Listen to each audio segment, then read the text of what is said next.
بھائی مومنہ عورت اور فاسقہ عورت میں کیا فرق ہوتا ہے؟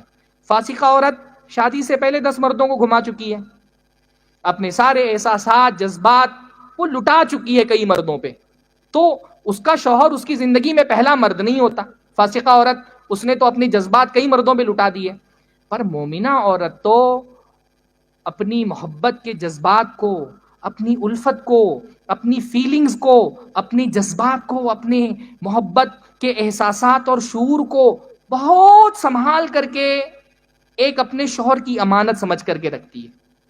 جب تک نکاح نہیں ہوتا ہے سارے جذبات اپنے سمیٹ کر کے رکھتی ہے اپنے شوہر کے لیے، اور بھائی جب اس کا نکاح ہوتا ہے نا، وہ ایسے محبت کے جذبات لٹاتی ہے اپنے شوہر پہ، شوہر غنی ہو جاتا ہے، شوہر اپنے آپ کو بہت غنی محسوس۔ مومنہ عورت کا شوہر دنیا کا سب سے غنی آدمی ہوتا ہے، وہ اپنے آپ کو ایسا غنی محسوس کرتا ہے کہ وہ دنیا سے بے نیاز ہو جاتا ہے۔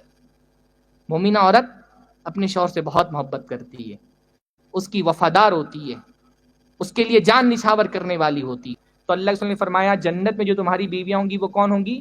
کل ودود ولود، بہت محبت کرنے والی اور جن کے بہت زیادہ بچے ہوتے ہوں۔ مسلمان عورت کی خوبی یہ ہے کہ وہ اپنے شوہر سے بہت محبت کرتی ہے،